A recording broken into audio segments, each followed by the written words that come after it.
I wanted to just give a brief synopsis of the movie The Pregnancy Project since we didn't get to watch it together in a classroom. I'm grading your papers, returning them, have them returned here in just a little bit. Some of the areas I want to point out regarding this movie is the first area I asked you to identify was who were the participants. And actually, the whole entire student body would be considered participants. Gabby is a participant in that she is gathering the data. This really is coming from more of a qualitative type of standpoint in terms of instead of a quantitative. So she is actually immersed in it and is a participant. George, her boyfriend, is a participant. Her mom, the girl specifically identified, Tyra, her friends, the confidant that she had that was collecting information, everybody became participants in this. And really and truly, nobody gave true informed consent. Obviously, the student body did not give informed consent. If you watch carefully, when she talked with her mother, she used some coercion. When she talked with the principal and the advisor, she used some coercion. It was emotional coercion. She was very attached to this project. When she talked with George, she used a lot of coercion to get him to participate. So the ethical guideline for respect for persons, which has to do with respecting the autonomy of individuals, and what that means in research is we respect the individual to have enough information to make an informed decision about whether they choose to participate or not, and their participation is voluntary, and they're able to leave and withdraw from a study at any point in time without consequences. You saw all throughout this, there were more than one time when individuals wanted to stop it or withdraw from it. George did. The confidant collecting the notes, she also had told Gabby, you can stop this. So that ethical guideline, respect and autonomy for individuals, was violated from beginning to end in this movie. And from a social work perspective, in our code of ethics, we require individuals to be able to make informed decisions about consenting for participation. So this was one, this is a blatant violation throughout this movie. The second aspect that is violated is that of beneficence. When we talk about beneficence in research, we talk about do no harm and to minimize the risk of harm against the benefits of the study. In this, again, this was violated from beginning to end in terms of the do no harm.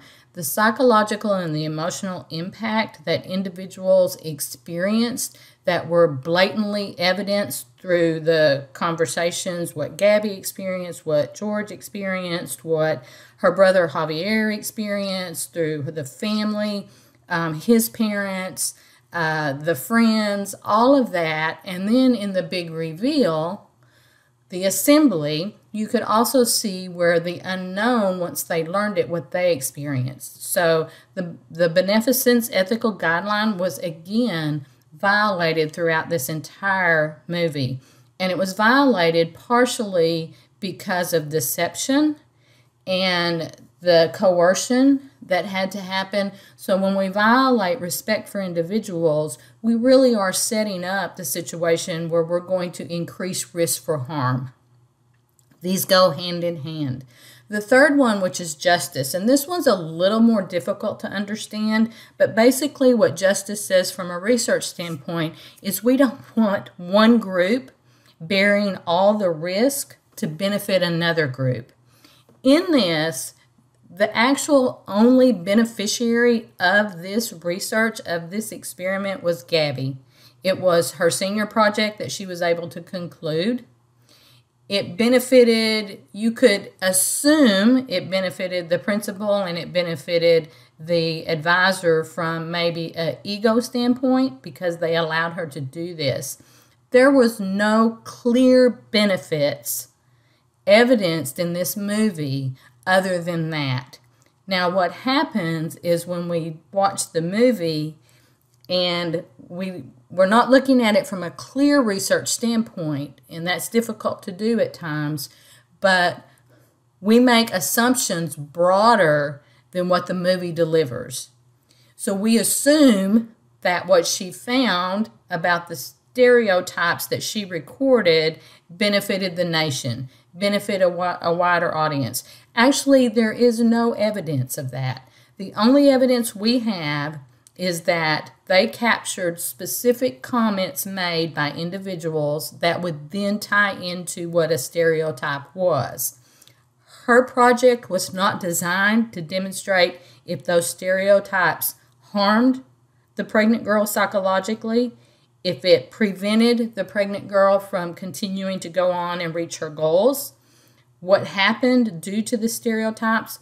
What happens in this situation is we engage in what's called an ecological fallacy.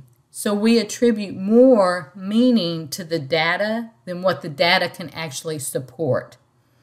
The only thing that the data can support from this particular project is that individuals who found out that she was pregnant would say phrases, words that had meanings associated with stereotypes. 100%, that is all you can garner from this particular movie. We know nothing beyond that. We don't know how it positively or impacted anybody negatively in the long run. There's some literary story to this, but that's why at the beginning I asked you to look at it from a research perspective and not get caught up in the topic. So the ethical dilemma of did the risk outweigh the benefits? Absolutely not. Absolutely not. This violated that ultimate ethical dilemma right there. If this were to go through an institutional review board, it would never be approved within this context. So what I wanted you to see is be exposed to a movie that shows exactly what we're not supposed to do and why we're not supposed to do it, because you were able to evidence images, words of what psychological and emotional harm could particularly look like if there was deception, if there was not a respect for persons, the risk and the harm that could happen. We don't know the long term. So like the book indicates when we read, we do not, in social work, we really say deception, coercion, bribery should never be used in terms of practice or research. If you look at a medical setting, if you look at some psychology settings in which laboratory research is being carried out, there are instances of deception, but these are very closely monitored or should be, and there are avenues within that process so individuals can receive assistance. There's a formal debriefing that happens. So if deception is carried out, it is very structured, it is done to minimize risk, and it is done to provide services for individuals who have been deceived. None of that was apparent in this movie. So again, the reason I've chosen this movie to show it, and I always show it in this beginning research class, is because we talk about why we don't do certain things. And as professionals, we get caught up. We think, well, we're the professionals, we're educated, we know what's best.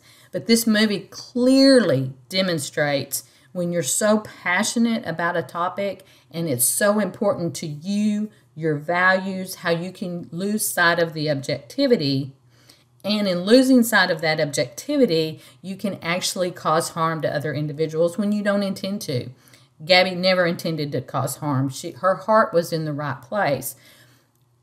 But our heart cannot lead us as professionals. Okay, we have to abide by the objectivity, the guidelines. And this is the perfect example of why we have to do that. So that's just a brief synopsis of why I have you watch this movie, and what I look for you to get out of this movie is actually everything in this movie violates everything we stand for in terms of social work research. So y'all have an amazing day, and we'll move on to the next project now.